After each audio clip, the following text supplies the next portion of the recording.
Welcome back, my fellow mobile gamers of YouTube. My name is NimbleThor, and this is Klee Spacetime Cleaners. It's a brilliant new arcade shooter with some roguelite inspiration and progression system. It's also a very chaotic arcade shooter, but you guys will see that soon enough once we start this round. For now, though, I just wanted to show you guys that we've got a few different characters to play with. So we've got the one I use right now, which is called Hugo, and I love Hugo because he has a magnet, which makes it easier to collect items during a level. But we've also got Klee over here, which is the character that we start out as, and Klee moves faster, so he has a bit of an easier time defeating some of the many really awesome bosses in this game, and also I guess you just complete levels faster and it's easier to avoid enemy attacks. And then I also wanted to show you guys, let's just go back to Hugo here, that we can choose to take an item with us into a level. And these items, I'll go back to how we get these, I'll go back to how we upgrade our character and so on later on. For now though, let's just choose one. So let's pick the fingertip gyro, temporary satellite bullets. That sounds awesome. Let's try this one. This is the first time I'm trying this power-up, by the way, so I'm equally as excited as you guys are. We'll talk more about how we get these power-ups, as I said, after we're done playing a level here. So enough of the talking, let's just get started. The most interesting thing about this game, I guess, is that it's actually purely focused on jumping around these platform-like levels here and then avoiding all bullets, because we shoot automatically whenever we're close enough to an enemy, and so we really just have to jump around here. And we can do a double jump, by the way, and we can also do some wall jumping, as you guys might have noticed already. So if we... oh, that was a teleporter. Didn't mean to do that. But if we jump up against the wall here, we can continue jumping forever. Oh, let's go pick up that gold over there. There we go. We need this gold, by the way, to buy temporary power-ups that appear from time to time. I haven't really figured out if it's every 4 levels or every 5 levels or so, but it seems like that's just about it. We lost our first life here. Luckily, we have 2 lives, and, you know, we have 5 HP or 4 HP in each life, so this should be good enough. For now, we are losing lots of HP, though, here. Very early on into the game, I gotta say. So far, I haven't really been able to continue to more than the 3rd boss, but we'll see if we'll actually be able to defeat this boss this time around. So what we can do here is we can buy 1 more heart. I'm definitely gonna go for that, and we still have 7 gold left, which you can see in sort of the, not the bottom left corner of the screen, but on the left side of the screen at least. You can see we have 7 gold, and I wanna buy, what do I wanna buy? Facing shot chip. Let's buy that one, and that should be a power up to our weapon. So let's see. Now, if we deal more damage, we're losing so much HP though. Only 1 HP left. This could be the end of us, but we picked up a shield, fortunately, so that should at least give us one more HP, but we lost the shield already, and there we go. This is the end of the turn, unless we spend some of the in-game currency. Let's do that right now, because I wanna see if we can at least defeat this level here, and then, you know, we could also have chosen to watch an advertisement to revive, but we'll get back, though, to talking more about how this game monetizes later on. Let's see. We're doing semi-okay, I would say. We're getting close to the boss fight. I think there's 1 more shop in between us and the boss,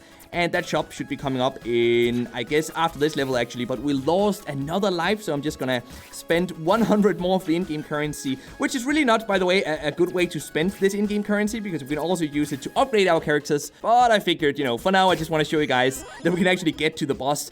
It looks like there's 1 more level before the shop. Let's see if we can defeat this one without losing a life this time. We only have 3 HP left, and, you know, we can't really keep paying for more lives. So, yes, we made it here. Let's go up to the teleporter, and here is the shop. So I'm gonna buy 1 more heart, and I'm gonna go for the stomping boots. Now, this is an interesting one. So basically, whenever we jump onto enemies now, they actually lose HP. That's really beneficial, by the way, because oftentimes you can just stay at the top of the screen and then jump down on enemies. It's really great for boss battles as well, by the way. So now that we've defeated these guys, we can actually move on to this boss battle. Let's go in here and let's see. Now, as I said, I haven't really been able to defeat this boss so far. This is boss number 3. But now that we can jump onto the boss to actually deal damage, I think it's going to be a whole lot easier, because we basically just have to make sure that the boss gets to the bottom of the screen somehow, and we can then jump on top of it, like so. And it looks like we're actually still losing HP when we do that, so I'm not sure what exactly is going on here. I guess it's because of those sort of rotating things around the boss itself. Now, we're using our special power-up here,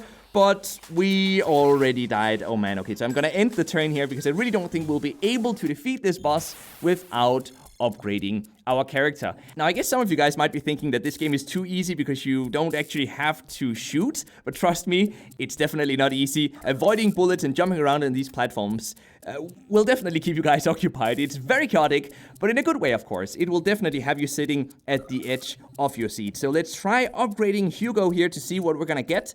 We got 1 more HP, it seems, so now Hugo has 5 HP, and we have those 2 lives as always. Now, I do wonder if Hugo can ever get another life. It actually looks like he can. If you look at this, where I'm tapping right now on the screen, it looks like if we can collect 1,000 of this in-game currency to upgrade our character once more, he will actually get another life. Now, that's, of course, going to be really beneficial when fighting bosses or just in general trying to progress in this game. So, before we head into another round here, I wanted to show you guys how we get new power-ups, and we do that basically over here on the right side. There's this little button that allows us to go in here, and then we have to wait for this power-up to continue crafting, I guess. So this one is a very strong power-up, or a very rare power-up, so it will take 9 hours and 27 minutes. Most of these power-ups, though, are done in... if we're just talking about some of the more ordinary ones, they're typically done within 5 minutes, maybe 10 minutes, such as, for example, if you wanted to get the back shot chip so that it would shoot backwards as well as forwards, that's typically 5 minutes. This one here, the fingertip gyro, might take a bit longer, so that's probably about an hour, but this one that we're cooking up right now, 9 hours and 26 minutes, that's definitely the biggest and probably also the most powerful, at least the most rare power-up that I've gotten so far, so that's interesting. For now, I want to equip...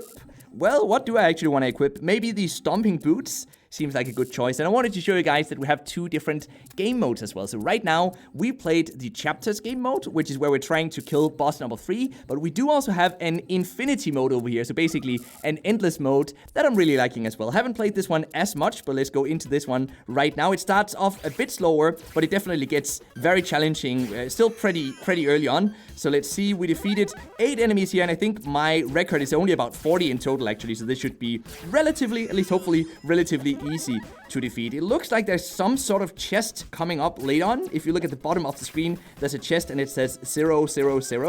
Not sure exactly what's meant with that, but this endless mode is also a great way to become better at the game, test out new weapons, and so on and so on. It's also, it seems, an easy way to die very quickly, so let's instead go back to the chapters mode, because it looks like we had an easier time surviving over here. But no matter which game mode we play, though, we actually earn some of this in-game currency that we can use to upgrade our character with, and the really interesting part here is that we can't actually buy more of it for real-life money. Well, we can buy a one-time bonus of 20,000 diamonds, which admittedly is probably enough to upgrade, most of your characters at least a couple of times, but it's still interesting that you actually do have to grind in this game. You can't just pay your way to everything, and I'm really liking that. It's also nice to see that we can actually choose when we want to start the next level. In a very chaotic game like this, that's really important. A level basically doesn't start until we start moving, or the next section of the level doesn't start until we start moving. So as for how this game monetizes then, we've got some reward video advertisements to double the amount of currency that we get when a round ends. Or as you guys already saw, we can watch an advertisement to revive if we die, both in the campaign mode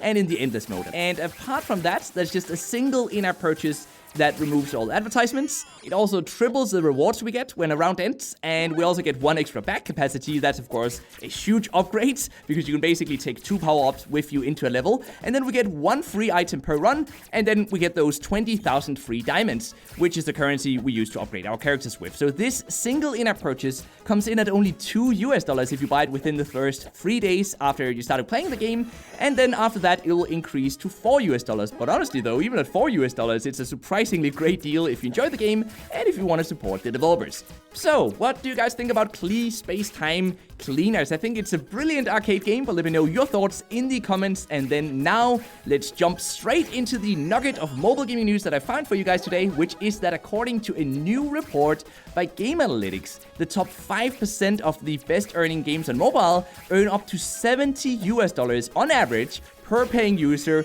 per day in their games. So yes, $70 for every player that spends money every single day. Who are these people though? Who spends hundreds of dollars per week on mobile gaming. I don't know who they are, but they're definitely out there, these so-called whales. Because according to the same report, money spent by these people who spent lots of money on in-app purchases has increased 20% over the last 3 years as well. So in other words, they are spending more and more money. But you know, I guess we shouldn't really complain about this though, as those high-paying users are actually what enables the game developers to keep these games free for everyone else. So hey, if that's what it takes, go nuts. As long as people aren't spending more money than they can afford to spend, I'm okay with that. Anyway, that is all for today, my dudes. So thank you very much for watching. I love you guys very much. And until next time, just keep gaming, stay awesome, and I'll see you guys around.